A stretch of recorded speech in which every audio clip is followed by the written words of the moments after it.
Presentamos el programa que educa, orienta y previene enfermedades a través de la información. Con ustedes, un médico para curar a Moca. La satisfacción de poder servir a los demás.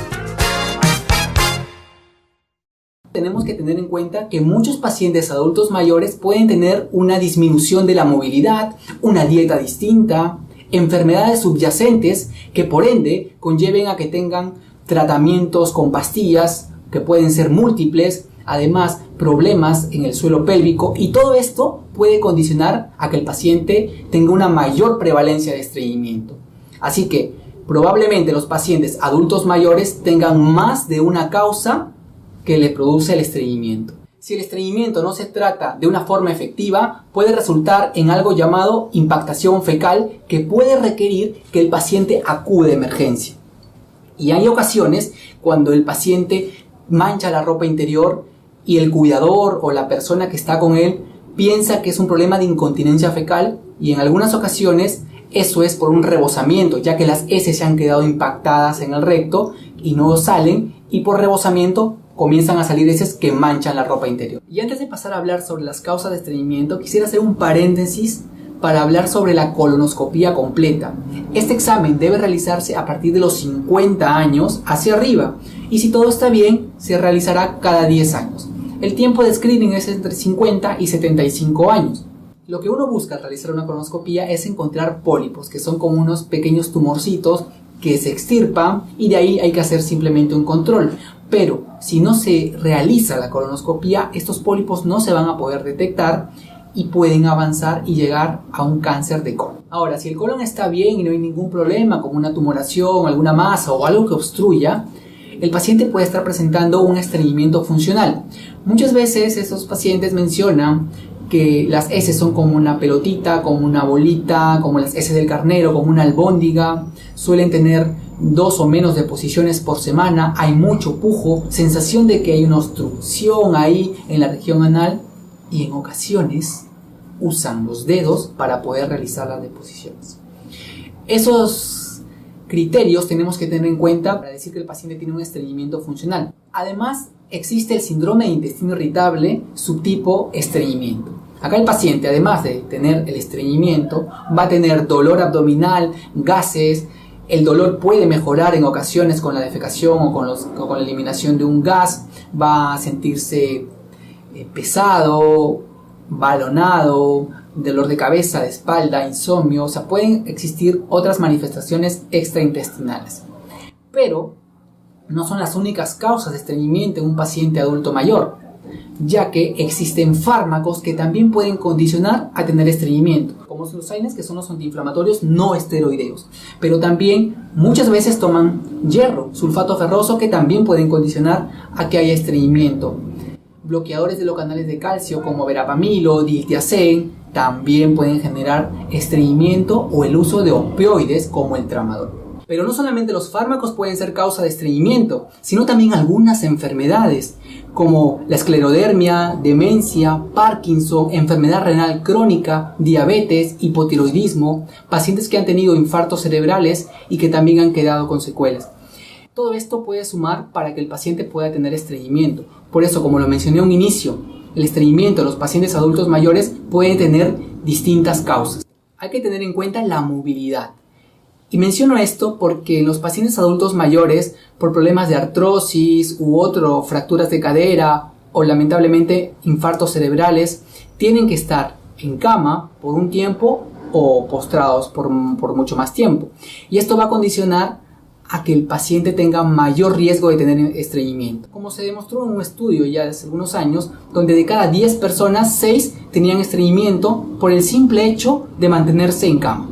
Está bien, perfecto, mi paciente o mi familiar tiene estreñimiento, ¿y ahora qué debo hacer?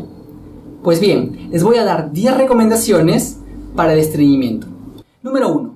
Los pacientes tienen que tener una rutina de ejercicios. Obviamente no tan exigente, sino de acuerdo a su edad, porque el ejercicio puede ayudar a mejorar el estreñimiento. Además, tomar en las mañanas una bebida caliente, si es café, mucho mejor, porque el café aumenta la motilidad del colon y también ayuda para el estreñimiento. La idea es que después de tomar desayuno, el paciente más o menos a la media hora vaya al baño.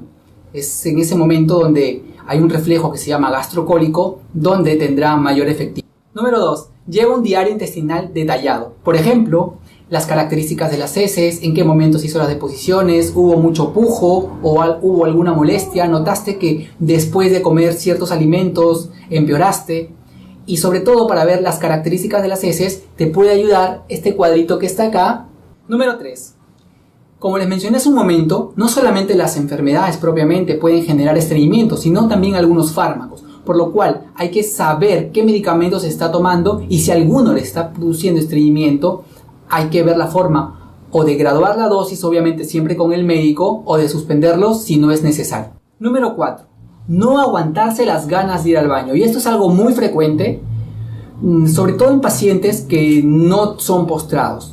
Pero si el paciente está postrado, está en cama, tiene una poca movilidad, pues ahí es el trabajo del cuidador. El cuidador siempre tiene que estar atento al momento en que el paciente llama para que pueda ayudarlo a hacer las deposiciones. Porque de lo contrario, las heces se van a quedar dentro y, como les mencioné, si no hay un tratamiento adecuado del estreñimiento, puede generar algo que se llama impactación fecal. Así que los cuidadores tienen que estar muy atentos y ver la hora. Por eso es importante lo que les mencioné hace un momento, el diario, tener un diario, saber más o menos a qué hora el paciente hace deposiciones y estar atento a su llamada. Número 5.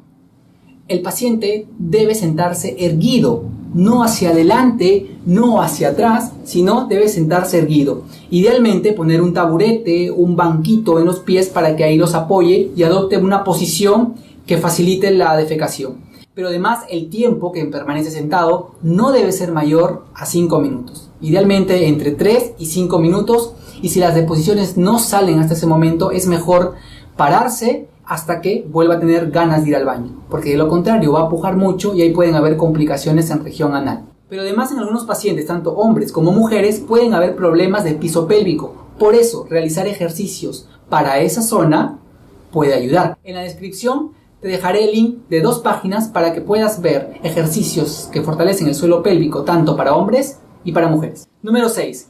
En esta recomendación te enseñaré una maniobra para que utilices durante la defecación. Y consiste en inspirar mucho aire y después exhalar con fuerza.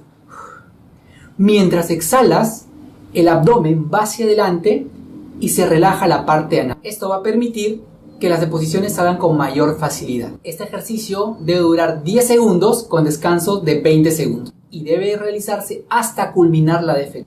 Número 7. La actividad física. Tai chi, nadar, caminar, yoga son unas opciones para los pacientes adultos mayores. Número 8. Los líquidos.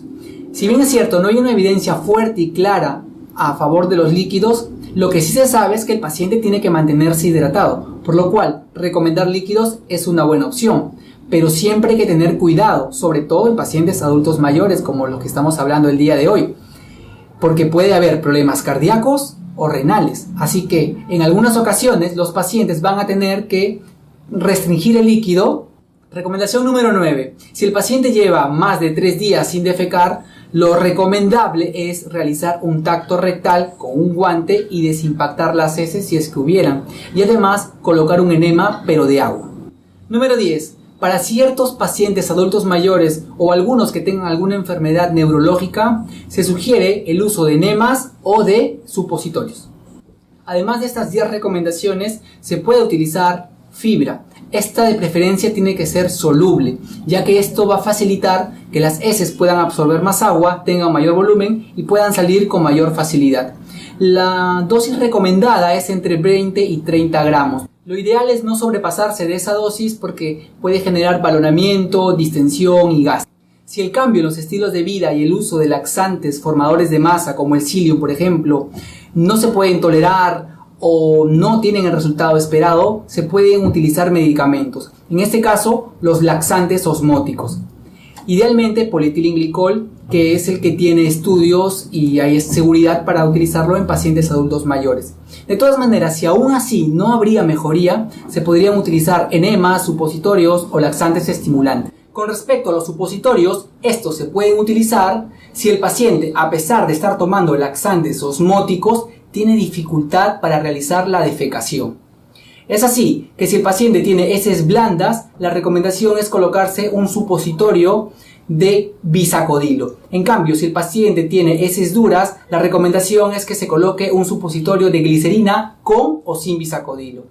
El momento de colocar el supositorio también es muy importante. La recomendación es que se coloque 15 a 30 minutos después del desayuno o las comidas. Con respecto a los enemas, estos se prefieren que sean de agua en vez de fosfato, porque estos últimos se asocian con desequilibrios electrolíticos. Lo que sí no está recomendado es el uso de enemas con espuma de jabón, porque esto puede dañar la mucosa rectal.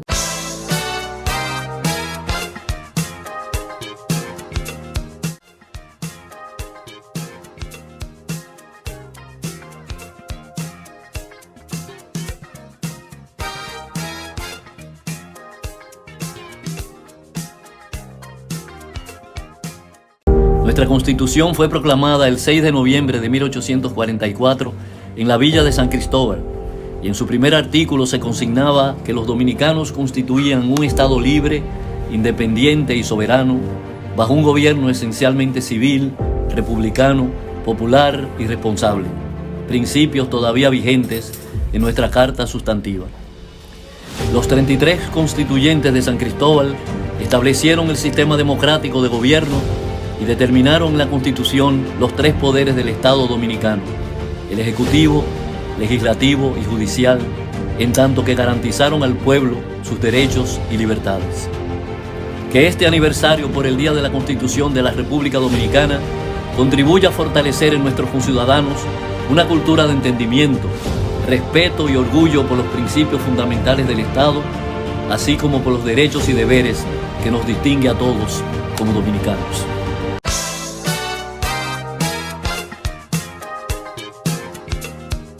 Los pólipos en el colon son enfermedades que se caracterizan por un crecimiento anormal del tejido o mucosa del colon, los cuales tienen un riesgo pequeño de desarrollar cáncer.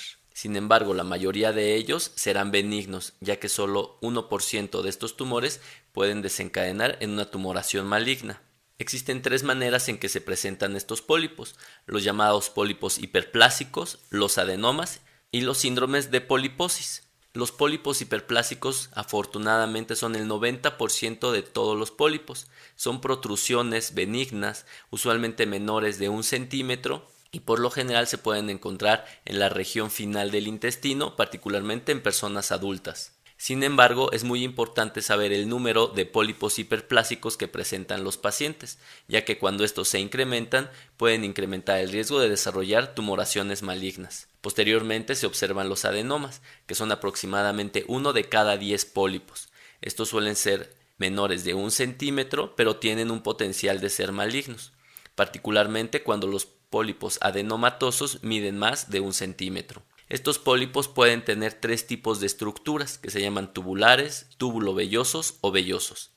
Es muy importante saber esto, ya que de esto depende la probabilidad de desarrollar cáncer, siendo los adenomas o pólipos vellosos los que tienen mayor probabilidad de desarrollar complicaciones como enfermedades malignas. Y finalmente se observan los síndromes de poliposis, que son trastornos hereditarios en los cuales los genes que se encargan de reparar a las células que se pueden transformar en células malignas o tumorales se encuentran afectados, y de esta manera existe un riesgo muy incrementado de desarrollar tumores no solo en el colon, sino incluso en otros órganos. Los pólipos se pueden desarrollar por alteraciones dietéticas, probablemente la falta de fibra o antioxidantes pudieran influir en el desarrollo de pólipos, pero lo más importante son pequeñas alteraciones genéticas a nivel de la mucosa del intestino grueso que pueden favorecer el desarrollo de estas tumoraciones, las cuales pueden ser extremadamente frecuentes, ya que en adultos mayores se pueden observar hasta en 1 de cada 3, aunque esto puede variar de país a país,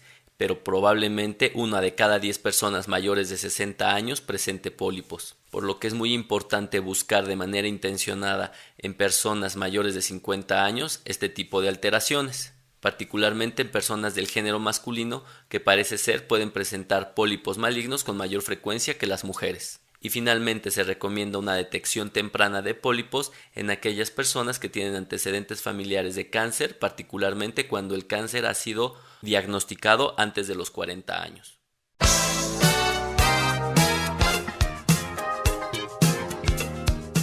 Nuestra Constitución fue proclamada el 6 de noviembre de 1844 en la villa de San Cristóbal, y en su primer artículo se consignaba que los dominicanos constituían un Estado libre, independiente y soberano, bajo un gobierno esencialmente civil, republicano, popular y responsable, principios todavía vigentes en nuestra Carta Sustantiva. Los 33 constituyentes de San Cristóbal establecieron el sistema democrático de gobierno y determinaron en la Constitución los 3 poderes del Estado dominicano: el Ejecutivo, Legislativo y Judicial, en tanto que garantizaron al pueblo sus derechos y libertades.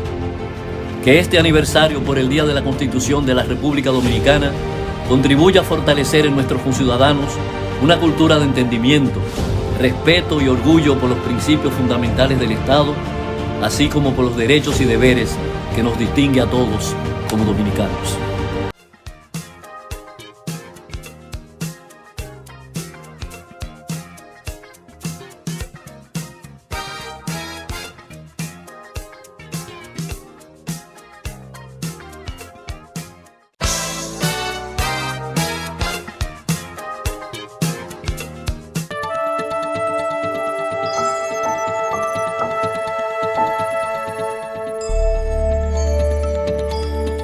Podemos estar hablando de 3 tipos de depresión perinatal. Aquí es muy importante hacer claro, y que seguramente han escuchado en sus casas, ¿no?, o en libros, sobre el baby blues o la tristeza posparto. El 80% de las mujeres la padece. Simplemente es esta tristeza o desbalance emocional que vivimos durante las mujeres que tenemos hijos más o menos 2 semanas después del parto. Las causas pueden ser diferentes. Una es, por ejemplo, yo quería un parto natural y fue cesárea, o la lactancia me está costando mucho trabajo, o yo quería una niña y fue niño, ¿no? Como estos. Entonces nos traen como una ligera depresión, o tuve una mala experiencia, por ejemplo, también durante el parto. Entonces, pero esto se llama baby blues, no necesita tratamiento ni se considera una afección más grave. Solito el cerebro vuelve a autorregularse, y entonces en 2 semanas la mamá ya puede volver a su rutina diaria y, ¿no?, hacer una vida saludable. Después viene la depresión posparto. La depresión posparto puede surgir desde el momento 1 de la concepción hasta que el bebé tiene 1 año. Es un mito que la depresión posparto no puede existir durante el embarazo. Entonces hay que estar como muy atentos también las personas alrededor. Ya habíamos dicho que por lo menos el 20% de las mujeres que tienen un hijo padecen depresión posparto, con los síntomas de llanto, aislamiento, no sentirse atado al bebé, cambios de humor drásticos, baja autoestima, no querer comer, ser pesimista, pensamientos negativos, ¿no? Eso es como el segundo nivel de depresión. Y luego tenemos la psicosis posparto, que es la más grave de todas, pero poquitas mujeres la padecen. 1 o 2 mujeres padecen la psicosis posparto. ¿Qué es la psicosis posparto? Es perder contacto con la realidad. Es el pensar, el tener pensamientos y visiones o audiciones que no son reales. Entonces, ¿qué hace esto? Puede terminar en, las mujeres tienen ideas que no son reales, pueden llegar a tomarse la vida a ellas o tomarle la vida a los bebés, ¿no? Como que es como el caso más drástico que llegamos a ver a lo mejor en noticias, y que la sociedad muy fácil puede recriminar como, ay, mamá deshumanizada o no tiene corazón, ¿cómo puede ser que una madre haga eso? Pero lo que tenemos que entender es que se trata de una enfermedad ya muy grave, que también, ¿no?, necesita atención psiquiátrica inmediata, a lo mejor hasta hospitalización. Por eso hay que estar como muy al pendientes de esto. Existen casos drásticos como el de una ciudadana norteamericana que se llama Andrea Yates, que en el 2001 ahogó sistemáticamente en menos de 10 minutos a sus 5 hijos en una tina. Y la sociedad lo recriminó, pero después ahí es donde surge por primera vez este análisis de qué está sucediendo, por qué existen estos casos, y ahí se empieza a abrirse como la historia de por qué las mamás le toman la vida a sus hijos, porque pierden el contacto con la realidad. Entonces es muy importante tener claro cuando se trata de un baby blues o tristeza posparto, depresión posparto y sus 3 niveles, o ya cuando estamos hablando de una psicosis posparto. También es muy, muy importante, los focos rojos para buscar ayuda son tener pensamientos intrusivos. ¿Eso qué significa? Los pensamientos intrusivos significan, estoy pensando algo, por ejemplo, estoy cargando a mi bebé, ¿y si lo dejo caer? Y tú misma te das cuenta, ay no, yo no debo estar pensando eso. O lo estás bañando, ¿y si lo hago? Y tú misma te das cuenta, ay no. Y obviamente todos estos pensamientos no se los dices a nadie. Te los guardas para ti porque la gente te va a juzgar. Ni siquiera se lo dicen a su pareja o a sus papás o a familia. Entonces es algo que las mujeres están guardando y guardando y guardando. Y pues bueno, esperando o haciéndose fuertes, ¿no? También avergonzadas, hay mucha culpa, avergonzadas de cómo abrirse, pero me gustaría decirles que es bien normal, que muchísimas mujeres la padecen, que no somos las únicas. Yo muchos años, yo también viví depresión posparto, creí que yo era la única mujer que no estaba feliz con mis hijos. Entonces, es un tema que hay que hablarlo, ¿no? En México también el problema es que es un tema muy nuevo. No hay centros de atención, no hay especialistas, no hay grupos de apoyo, es un tema como no se habla, no hay leyes. Entonces, estamos como destapando este tema, pero en otros países del mundo sí existe como ya más información, hay apoyo con fundaciones grandes que ¿no? Como que apoyan a las mujeres que tienen depresión. Entonces en México nos falta muchísimo para avanzar en este tema, pero aceptar que es una realidad, ¿no? Que no hablemos de eso no quiere decir que no exista. Entonces es como muy triste que nos tapemos los ojos a una realidad que además va a tener consecuencias devastadoras, ¿no? La depresión posparto le roba a las mujeres lo más bonito, que se le llama el ladrón de la maternidad. Los momentos más bonitos de tus hijos chiquitos y todo, se te van de las manos como agua. Es muy bonito ser mamá, pero con una mente saludable. Entonces por eso es bien importante que nos tratemos y la identifiquemos.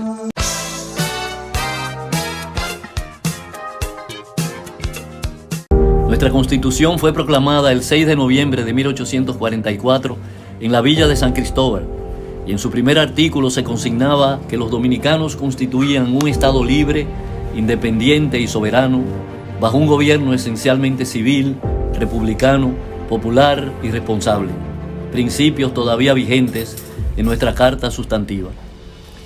Los 33 constituyentes de San Cristóbal establecieron el sistema democrático de gobierno y determinaron en la Constitución los 3 poderes del Estado dominicano: el Ejecutivo, Legislativo y Judicial, en tanto que garantizaron al pueblo sus derechos y libertades.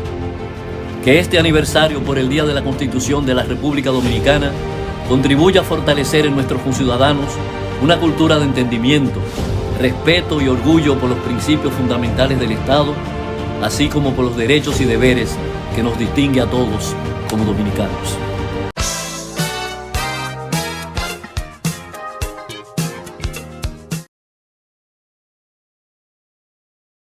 Si está viendo este video, su proveedor de atención médica le ha pedido a usted o a alguien que conoce que se someta a un análisis de sangre para medir sus niveles de colesterol. Las pautas para el tratamiento del colesterol de los Institutos Nacionales de la Salud recomiendan que se someta a un análisis de sangre cada 5 años si tiene 20 años o más. La prueba, llamada perfil lipoproteico en ayunas, mide sus niveles de colesterol total, LDL, también conocido como colesterol malo, HDL, también conocido como colesterol bueno, y un tipo de grasa en su sangre llamada triglicéridos. Durante esta evaluación, se le tomará una muestra de sangre después de no haber comido durante 9 y 12 horas. Ayunar es importante para asegurar resultados precisos en la prueba.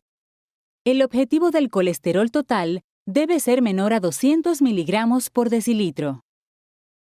Para la mayoría de personas, el HDL ideal o colesterol bueno debe ser de 60 o más. El LDL ideal o colesterol malo debe ser menor a 100. Y los triglicéridos en ayunas deben ser menores a 150. Si usted tiene niveles altos de colesterol en la sangre, tiene un riesgo mayor de desarrollar una enfermedad cardíaca. En la enfermedad cardíaca, los vasos sanguíneos llamados arterias coronarias se estrechan o bloquean con una sustancia cerosa que contiene colesterol, llamada placa. Con el tiempo, la placa puede reducir o bloquear la corriente sanguínea rica en oxígeno que se dirige a su miocardio y causar un ataque cardíaco. Existen varios factores de riesgo para las enfermedades cardíacas. Los factores de riesgo que usted puede controlar incluyen altos niveles de colesterol y triglicéridos en la sangre, presión arterial alta, diabetes, prediabetes,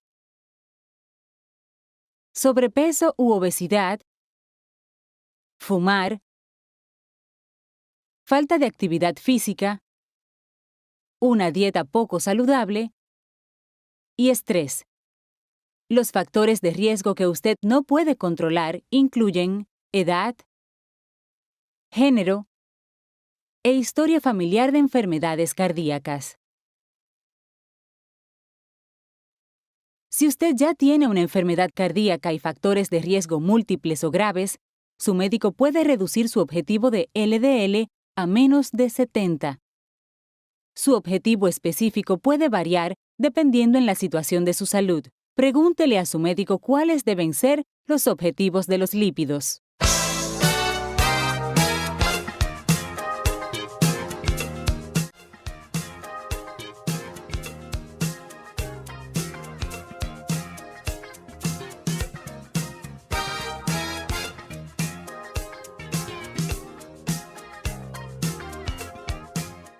Nuestra Constitución fue proclamada el 6 de noviembre de 1844 en la villa de San Cristóbal, y en su primer artículo se consignaba que los dominicanos constituían un Estado libre, independiente y soberano, bajo un gobierno esencialmente civil, republicano, popular y responsable, principios todavía vigentes en nuestra Carta Sustantiva.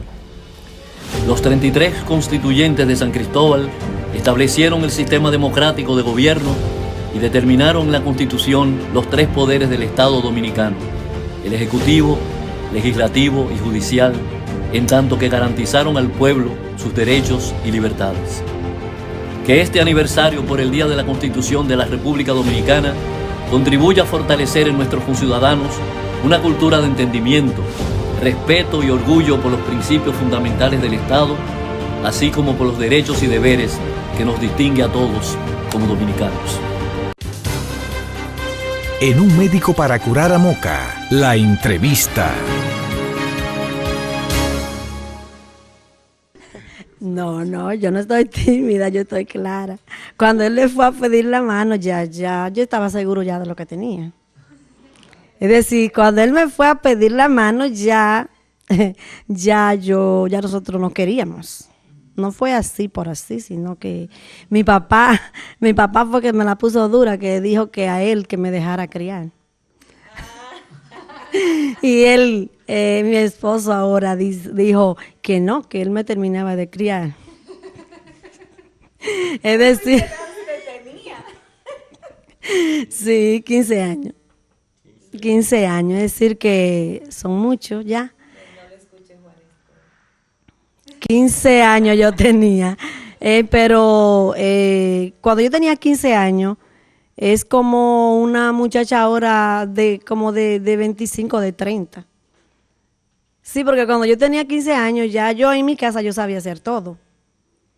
Ya yo era una señorita hecha y derecha en lo que se puede decir que sabía hacer de todo. Entonces, eso me ayudó mucho. De él, todo. todo. Sí, él, desde que yo lo conocí, él es un hombre muy trabajador. Lo conocí sin darme vergüenza, trabajando machete. Es decir, por eso lo quiero más. Porque lo conocí trabajando machete y hasta ahora estamos juntos. No es porque lo conocí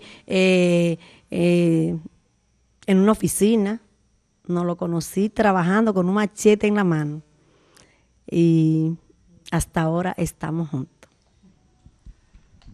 Hay algo que a nosotros nos llama mucho la atención.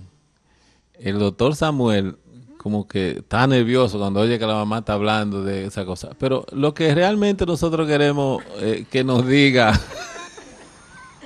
lo que realmente nosotros queremos que nos diga su esposo es, aunque sabemos que en esa época habían cuarteles de policía, porque una niña de 15 años, eso hasta ahora es penado por la ley, pero parece ser que ustedes se conocían bien. Y yo quisiera que su esposo nos hablara un poquito sobre qué fue lo primero que le dijo a usted, como que usted cayó muy rápido, como qué sé yo, como vamos a aclarar eso, porque nosotros queríamos como verla un poquito que no fuera como tan rápido, como que nos llevaran al pasito, pero vamos a ver, ¿qué pasó cuando usted le tiró el primer piropito? Porque eso es ahora así, uno entiende eso. Yo pasé por ahí también. El primer piropo fue como una paradoja. Había una joven que era amiga nuestra y entonces sabía que yo estaba interesado en ella. Yo era un muchacho de 17 años y entonces cuando yo la vi, la otra muchacha insinuó que ella quería hablar conmigo, ¿entiendes? Así que mi primer piropo fue: chiquilla hermosa, ¿qué desea de mí? Pero hay algo muy curioso, muy simpático. Mi papá era un hombre muy considerado, una gente muy buena. Yo me siento muy orgulloso de él. Vive todavía, es un hombre relativamente joven. Y estando trabajando, ella cantaba mucho, éramos vecinos. Nosotros habíamos venido desde Canca. Yo soy nacido de Canca, a los 16 años vine aquí y un día estamos cogiendo tabaco cerca de su casa y ella está cantando y ella de vez en cuando, nosotros éramos personas, mi papá no tenía su familia aquí y ella venía y nos ayudaba, le ayudaba en algunas cosas, hacerle comida y cosas por el estilo. Y ella estaba cantando y mi papá dijo: caramba, esa muchachita tan buena. Lo voy a decir así con la misma palabra que él usó: caramba, esa muchachita tan buena. Ojalá que Dios le dé un buen hombre. Entonces yo, que ya estaba en eso, le dije, ojalá que Dios le dé a mi persona para ella. ¿Entiendes? Y ahí entonces mi papá se enteró de que nosotros estábamos enamorados. Sí. Sí. Bueno, yo creo que tú me pasas un micrófono. Quisiera preguntarle a Félix, a don Félix, y luego a ella, después que ustedes ya se conocen y que tienen un amor tan estrecho, parece ser que ustedes vivían como vecinitos, porque el papá decir que ustedes eran vecinos, mucho cuidado. 15 años y 17, y después 3 años de amores, y casándose a los 20. O sea que no crean ustedes que ella se casó a los 15. Y otra cosa que le quiero preguntar acerca de cómo ustedes se hicieron casándose tan joven, tuvo que irse al campo con un machete, y después de eso habla de tabaco, y después de eso entonces llevar esta familia a tan buen término, porque aquí tenemos nuestro amigo el doctor, Samuel, el esposo de Raiza. O sea que ya ustedes saben de quién estamos hablando. Y Juan Ester, que no se queda atrás. Éramos vecinos. Mi trabajo y mi única profesión mi único oficio era trabajar agricultura. A los 5 años yo comencé a trabajar agricultura. Así que fue duro, mucho trabajo. A los 15 años, 15 y 17 nos enamoramos. A los 17 y 19 nos casamos. A los 20 nació nuestro primer hijo, Samuel. Yo era semianalfabeto. No tuve la oportunidad de ir a la escuela. No fue sino hasta los 28 años cuando pude ir a la escuela ya con la familia grande, y el trabajo fue muy duro, pero nos ayudó mucho el hecho de que a la edad de los 20 años, antes de los 20 años, los 20 años, nosotros nos convertimos al Evangelio, y eso estableció realmente la diferencia. El trabajo, la producción rinde más porque están fuera los vicios. Yo tengo 41 años que me convertí al Evangelio. Imagínense 41 años sin comprar un trago de ron, ni comprar un cigarrillo, ni ninguna de esas cosas. Entonces, nuestra producción, aunque era muy limitada, pero fue fácil usarla para el estudio, el trabajo de los muchachos. Hubo una decisión muy fuerte que yo tuve que tomar, y es que yo deseaba ser ingeniero civil, pero cuando termino el bachillerato, entonces me encuentro con que ya Samuel estaba terminando el bachillerato también. Entonces Samuel iba a la universidad y quería estudiar medicina, pero mi segundo hijo Moisés también iba a la universidad, terminaba, y Juana Esther, mi hija más pequeña, y Marta Elizabeth, la otra hija hembra, terminaban un año después. Y a pesar de la limitación económica, nosotros nunca pensamos que nuestros hijos no irían a estudiar. Yo tuve que sentarme y decidir entre o ir yo a la universidad o darle paso a ellos. Porque si yo iba a la universidad, entonces iba a trabajar menos, por ende a producir menos, y entonces iba a tener dificultad para que ellos fueran a estudiar. Así que decidimos nosotros quedarnos, ¿verdad? Y que darle entonces paso a ellos. Realmente yo me siento muy satisfecho, no solamente por lo que se podría decir como mis esfuerzos, sino porque ellos respondieron y fueron realmente responsables en sus estudios, y eso nos ayudó mucho, y por eso tenemos esa bendición de que ellos lograran hacerse profesionales, y tenemos la bendición de que los esposos que han venido a nuestra familia también son hombres y mujeres de bien, de trabajo, y tenemos aquí a Lisandro Guzmán, que es el esposo de nuestra hija más pequeña, Juana Esther.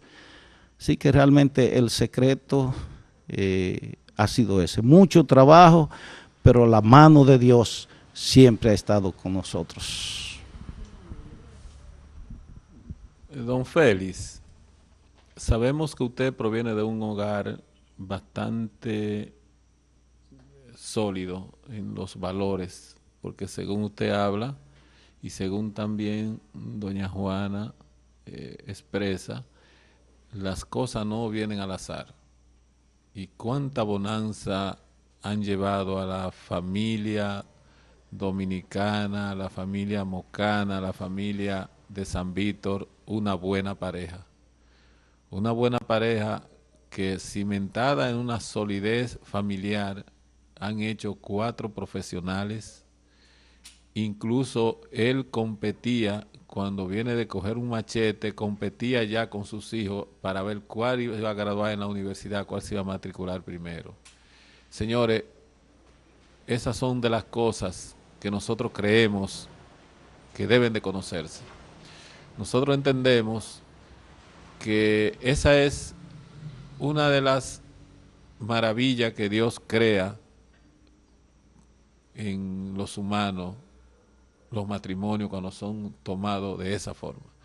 Nosotros quisiéramos ya en otros aspectos, don Félix, que nos hable cómo ustedes en 44 años han llevado, 42 años, perdón, han tenido tanto éxito, porque siempre en los matrimonios no todo es alegría, siempre hay su cosita, ¿verdad? ¿Cómo ustedes dirimen los problemas si es que lo han tenido alguna vez? Y ahí mismo, después de eso, yo quiero que me hable a cuál de los muchachos usted tuvo que jalarle las orejas más, a Samuel o a Moisés, y de la muchacha, a cuál tuvo que darle su baquetazo. Un cuchillo que se usaba antes, se le daba con la baqueta, era así. Yo quiero que después usted me hable. Mire, mi esposa y yo somos personas muy diferentes. Realmente, para ver un programa de televisión juntos tenemos que sacrificarnos, porque tenemos gustos diferentes, ¿verdad?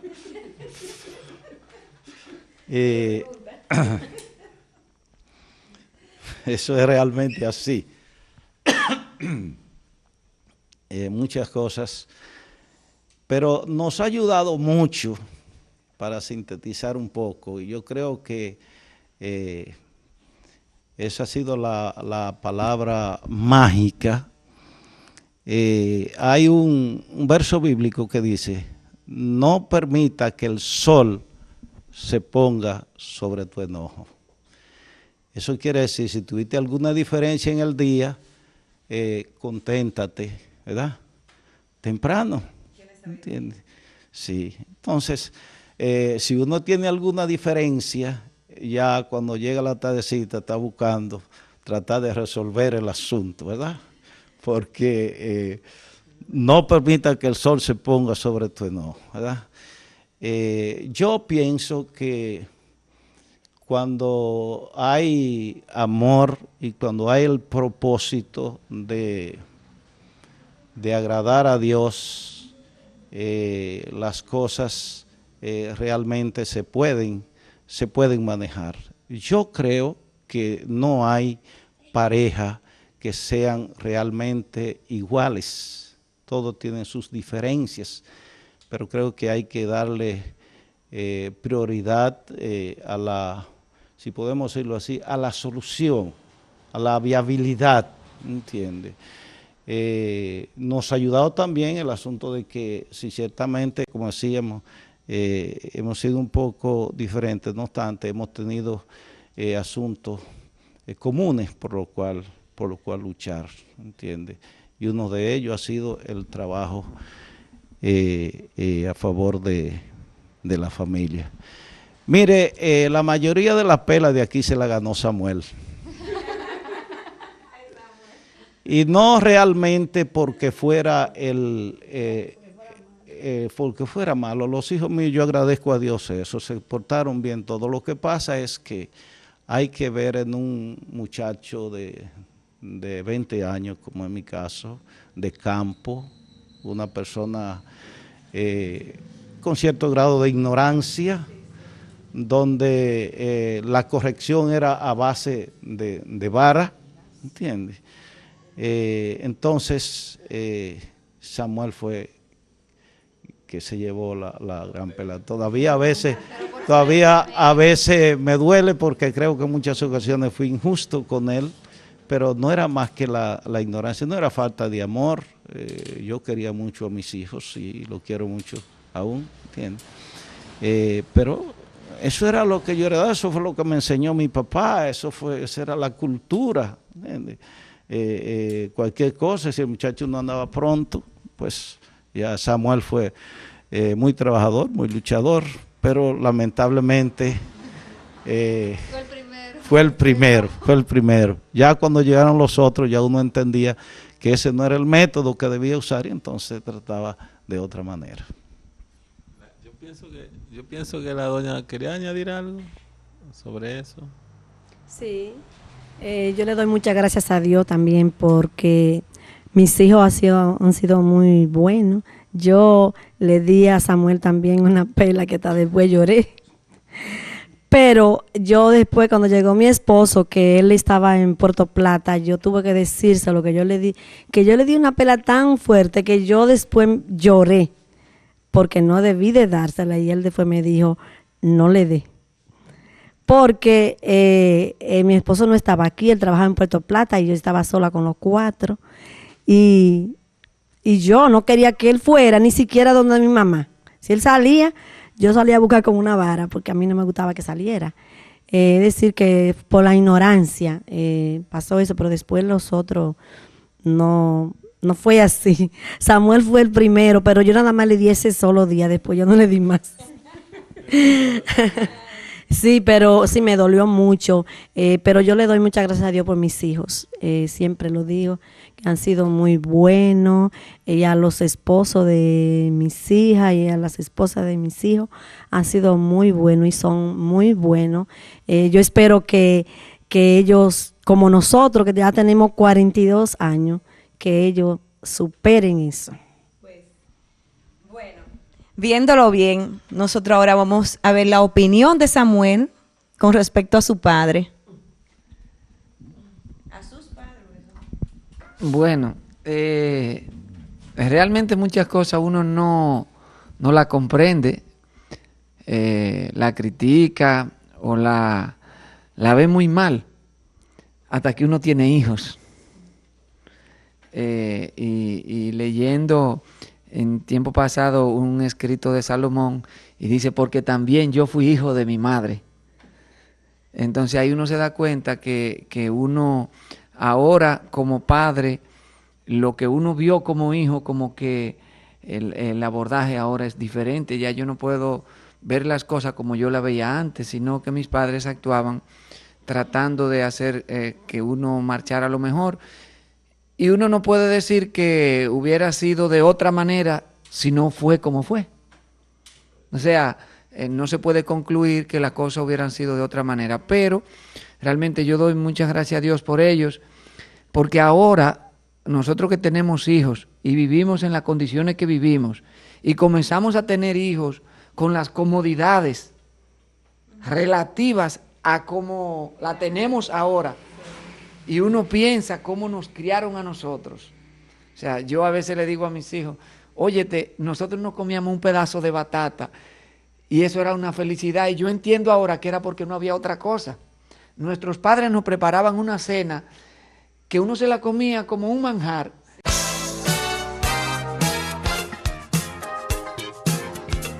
Dejarte llevar o tú hacerlo llevar a él, ¿cómo es la cosa? Háblame un chin de eso. Bueno, ya nosotros tenemos también nuestra historia, ¿verdad? Ya tenemos 10 años, en junio cumpliremos 11 de casados. Y él es Lisandro, es de Santiago, así que tuvo que venir hasta aquí. ¿Con respecto a sus suegros? Sí, buenas noches. Para mí también ha sido de mucha bendición este matrimonio y esta familia. Bueno, comenzando por mi esposa, que me he beneficiado de manera directa de los valores inculcados, porque ella es mi esposa y es la madre de mis hijos. En el caso de la familia, ellos no son mis suegros, ellos son mis segundos padres.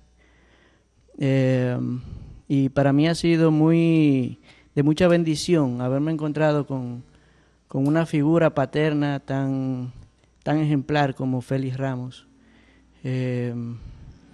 Sin duda alguna, la familia, los que son los abuelos de nuestros hijos, tanto como el caso de mis padres como el caso de los padres de mi esposa, sin duda alguna influyen mucho en la crianza de los hijos, porque es como una escala de valores que los niños van viendo en la familia, y realmente para mí esta familia ha sido de mucha bendición, porque tanto Félix Ramos, respeto, admiración, cariño, como en el caso de Juana, que me ha recibido con todo el cariño del mundo y incluso mi esposa muchas veces se queja de que ella me atiende mucho mejor a mí que a ella, y Juanita lo que dice es, bueno, es que tú siempre serás mi hija, pero como que a mí ella tiene que darme un trato especial para ganarme como su nuevo hijo, y de verdad que lo ha logrado, me ha ganado como otro de sus hijos, y me siento muy bien de pertenecer a esta familia, de verdad que sí.